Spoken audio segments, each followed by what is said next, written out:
Lights, camera, action. Join the stream team with Strick and Brant and be a part of the Stream Network. Our goal is really simple. We're here to help you succeed.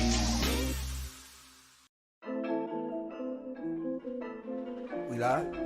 Yeah. Strick City. Woo! Strick City. All over the West. City, man, we live. Yo, Strick City on the ride. Yo, look like surprise. Yo, taking your city like we live. Yo, man, we live. Yo, taking your city like surprise. Yo, on the ride. Yo, Strick City coming live. Yo. Whoop.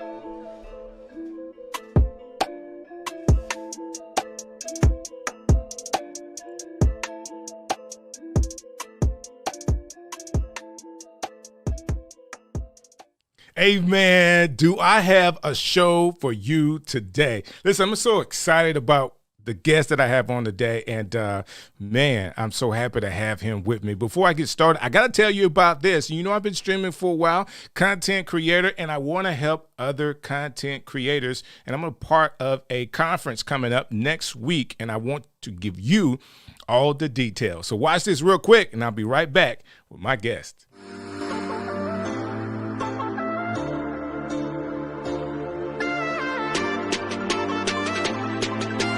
Join me for Leap Into Live Streaming Bootcamp, September 13th through the 16th. This is a virtual crash course in everything live video production. You don't want to miss it. I will be hosting a panel along with Brent Collins, and our panelists are Derek Floyd of IK Multimedia, the award-winning Kevin Colby, and none other than Nicole Sellers of TV Hosting Academy. We will be discussing simple steps to a successful live show, and you don't want to miss this. So sign up today and leap into live. Absolutely love that. And guess what? That's for you guys. That's for everybody that's trying to be a content creator. I want you to actually be a part of this conference. So that's why I shared it there with you. So without further ado, let me bring him on. You know, I appreciate his time, so I don't want to waste any more of it. And I want to kind of get right down to our conversation with the Jefferson County District Attorney, Danny Carr. How you doing, sir? Strick, what's going on, buddy? How you doing, man? Man, I am great. So glad that you can spend some time with me today, man. This is awesome that you will give me some of your time today, sir. I know you got tons of things going on. Hey, man, I'm honored to be on your show, man. I appreciate all you do in our community, man. Anytime I can get on your show and vibe with you for a minute, man, and provide some content, hey, I'm all for it, brother. I love it. Thank you again. So let me say this. District Attorney, I want to start with this. I want people to know a little bit about you. Like, how did you decide one day, hey, I want to run for District Attorney? How'd that come up for you? Yeah, it sounds strange. You know, Ensley boy from a single parent home.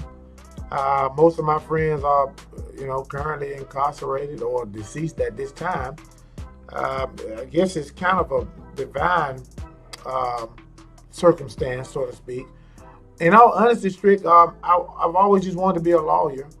And growing up, I used to watch Matlock all the time with my grandmother and my mother. And I always used to say to myself, man, this guy's the smartest person in the room. Then I found out that in real life doesn't work that way, but it was an inspiration for me. And I wasn't good at math. And in order to be a lawyer, you just had to be able to read really well. So I love reading, and reading comprehension was my strong suit. So ultimately, I landed in law school after graduating from Alabama State University. And for me, once I got out of law school and passed the bar exam, I was hired as a assistant DA by David Barber, who was a longtime district attorney. And in all honesty, Strick, he told me straight up. He said, you know, I'm looking for an African American male. Wow. So I went in and started from the bottom, man, and people don't know this. I've been at the DA's office now 20 years. Did not know that. 3 years of which as the elected, but I've served in every capacity within the DA's office. And this was divine, man, honestly. That's awesome. You know, people have heard the story about, me being in the courtroom working, and I get a call from the presiding judge that says, "Hey, can you come across the street?" And I said, "Well, Judge, I'm in grand jury right now. I can't do it." He said, "No, you don't understand. You need to come right now." And I walk across the street, and he says, "Somebody get me a Bible." I'm like, what is going on? I'm about to appoint you district attorney. Wow. Because at the time, the guy who had been elected had gotten indicted.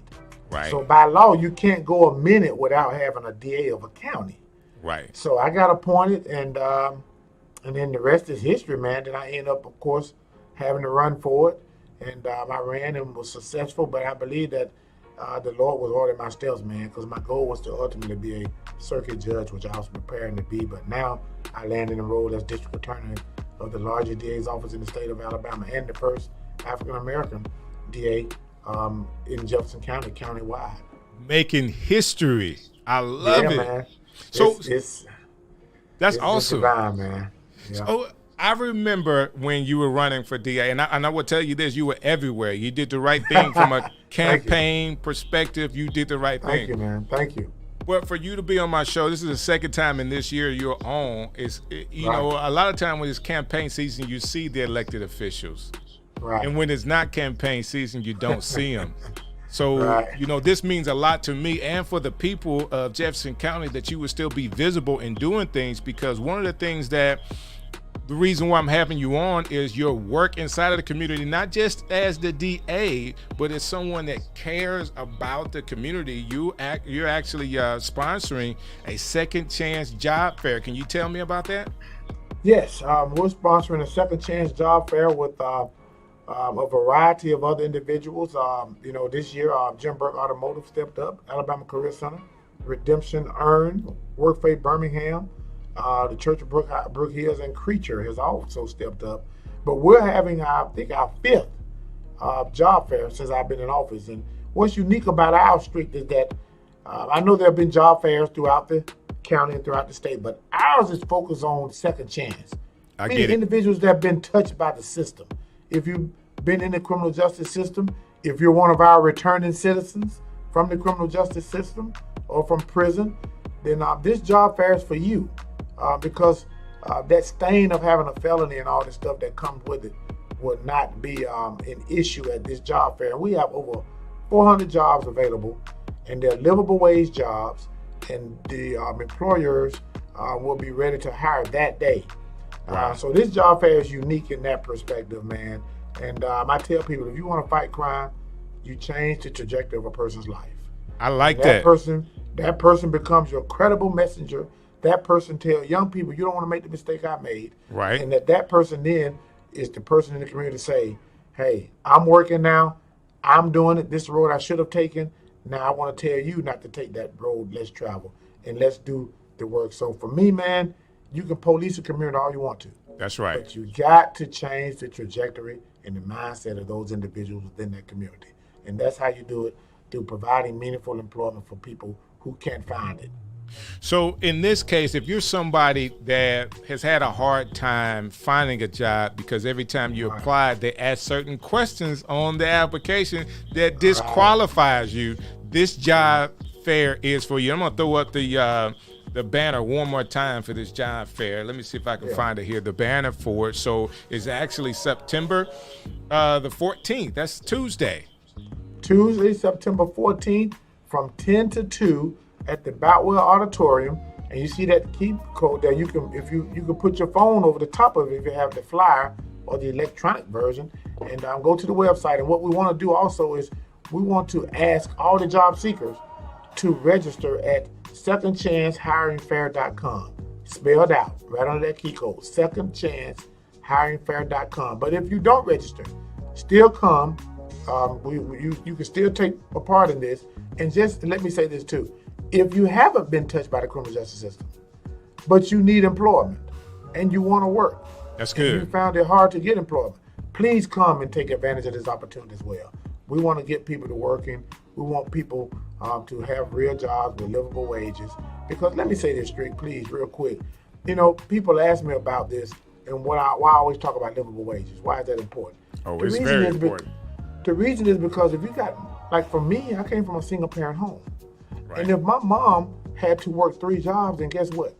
she had to leave me behind because she leave a job, go to another job, go to another job. Right. Which now means that I'm in a home without a parent because she's trying to put food on the table. Right. So livable wage jobs allows that parent to work, provide, yet bring an upbringing and have that environment for their child in the house. So it's all intertwined, man, and it's so important that people understand the importance of livable wage jobs as well. I like that right now we have an epidemic of jobs not being filled. Like they say there should be people, but you can't find someone to hire right now. I guess whether it's the federal funding that people are getting, but they're not going back to certain jobs. Is there anything you would say to those people that are listening to this that, they're thinking, well, I need a job, but I've given so much support right now, it just don't make sense to get one? Well, I would say this is that, yes, there's a pandemic and the government is providing services right now. But why rely on the government when you don't have to? And for me, I believe that having a livable wage job, which later on in life would afford you a possible retirement, would afford you insurance and dental insurance and all the things that you can have for yourself and your family, and afford you a different lifestyle for yourself and your family. I think it's just important for people to understand the importance of a job, of having a job that you can count on, that you can live off, and one that will allow you and afford you opportunities to provide to yourself and to your family, and to other individuals who may need help as well. So I just encourage people, the government, and the kudos to them for stepping up, right? But at some point, you have to count on yourself as well, and you have to bet on yourself. And if you don't believe in yourself, then who else will? So believe in yourself and show up at this job fair and step up to the plate and get these jobs and then become the change you want to see and the person you want to be for your community and family. Man, I absolutely love it. I have another question for you. Okay. While you are the DA of Jefferson County, like in the 3 years you've been in this role, has there anything that has happened to you or that really made a big impact? Like something, whether it's something that you had an opportunity to do or the situations was like, wow, I didn't know that it would work out this way, but God really showed out? Yes, I tell you, Strick, there's been several situations. One of the things I tell people is that, in this job, you have to be comfortable being uncomfortable. And because each and every day, whether it's a question of whether a person should be charged, if you charge a person, there's another group saying he shouldn't have been charged. If you don't charge him, there's a group saying he should have been charged. If you give him a bond, there's a group saying he should have got a bond. If you don't give him a bond, there's a group saying you should have given him a bond. So either way, you have to be comfortable being uncomfortable. But within that role, the DA is the gatekeeper of the criminal justice system.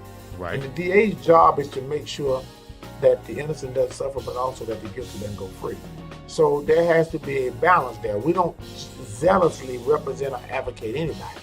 Our job is to just do what's right based on a given set of facts and the law.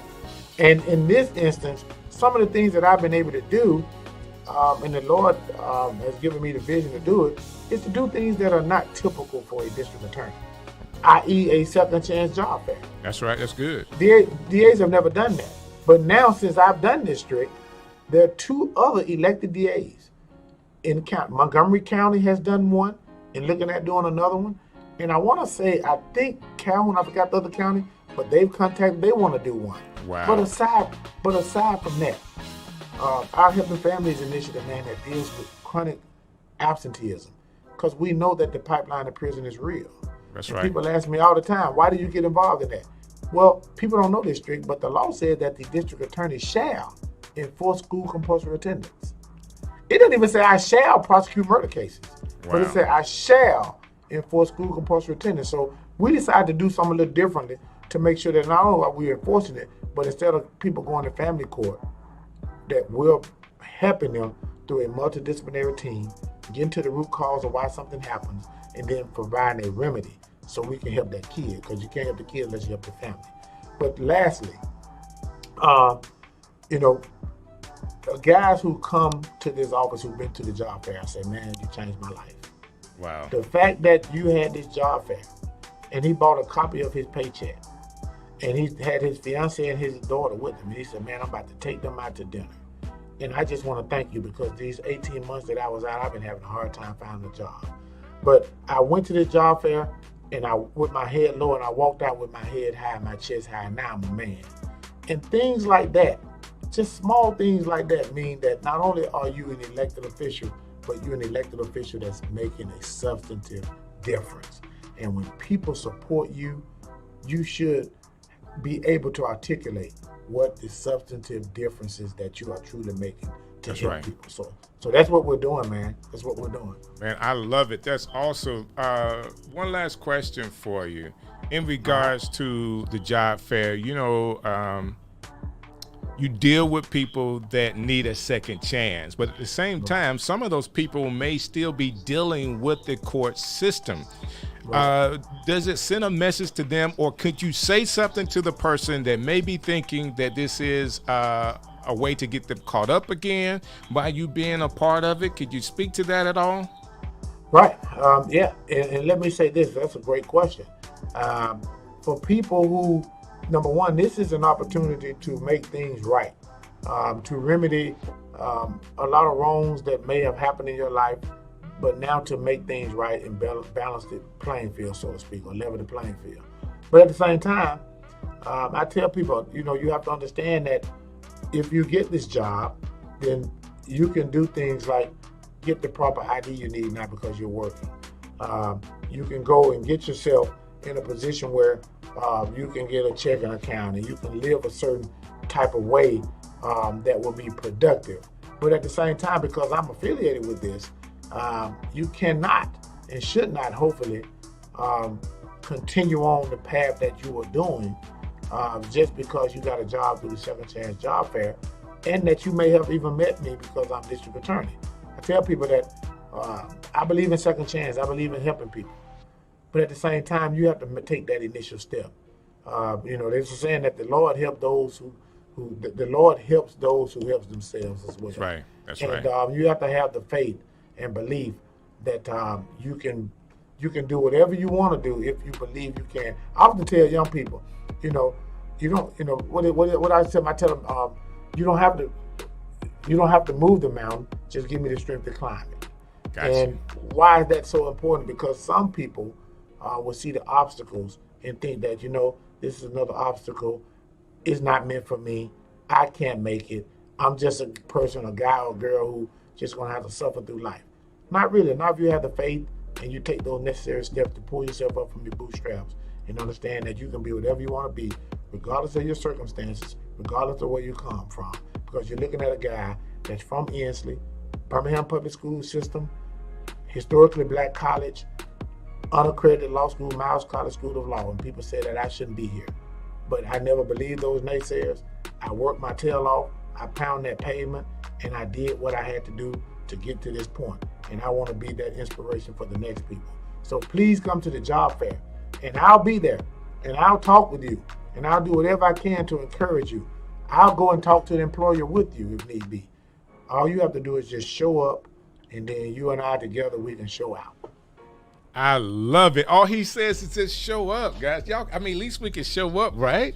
Just show up. Just show up. Man, I absolutely love it. Again, thank you so very much for your time. I think what you're doing is awesome. We got another year or a couple of months before we start campaigning again. Yeah, man. We're going to kick off January the 8th and I hope you can come at the Harbor Center downtown. January the 8th, that Saturday from 2 to 4. So we'll have a campaign kickoff, and brother, you got me. Like whatever you do, I'm gonna be there. Just let me know, brother. Man, I would love for you to just be in the place, man. It'd be an honor to have you there, brother. That's what I'm talking about. And again, we're not campaigning yet, but he's in the community doing something for the people. Second chance. I'm going to throw this flyer up one more time so everybody could get it. So you'll understand September 14th is the actual date from 10 a.m. to 2 p.m. And you can actually, let me see if I can zoom this in a little bit. See, that's QR code. If you could take that QR code right there with your phone And well, you might be watching this on the phone. You can use another phone. Second Chance HiringFair.com is the address that you could use to get all the details, and you can see all the people that's participating in this and that are sponsoring this. This is really, really cool. Hey, man, I appreciate it, man. And let me tell your viewers, too, you know, we got Waste Management that's going to participate in this, and they're also offering a $5,000, basically giving a $5,000 stipend when they hire you. So they're going to give you I want to say $5,000 if I'm not mistaken, incentive. Can you believe that? Man, $5,000. Like the jobs are available in the community. Yes. There's no reason why you are not working somewhere right now. Right. So we hope everybody take advantage of this opportunity, and we hope we have job seekers to come out and get these jobs, man. That's what I'm talking about. D.A. Danny Carr of Jefferson County. If you hold just what you got for just 1 second, let me wrap this up. Listen, I am I can't say it enough about how impressed I am with our district attorney right here from Jefferson County, Danny Carr. I mean, this guy is, again, you only see people that are elected during election season that want your vote, and they could be your best friend. This guy is actually putting on an event for the second time in this year to support you and your family with a livable wage job. That's what he called it, livable wage. So you can work one job and be able to actually live and not work all the time, or actually put your kids in harm's way because you have to work 2 or 3 jobs. Please, if all you can, be available. It's at the Boutwell, September 14th. Just go. Just walk through the door, and they'll help you get connected with your next career. Talking about careers, I am a content creator right now. How you say, Strick, man, how you creating content? This show is content creation, but more importantly, I'm actually going to be on my first conference with my co-host of the stream show, Brent Collins, and we got a panel, and I want to show you this video really quick to end the show today about what we have coming up next week with eCam.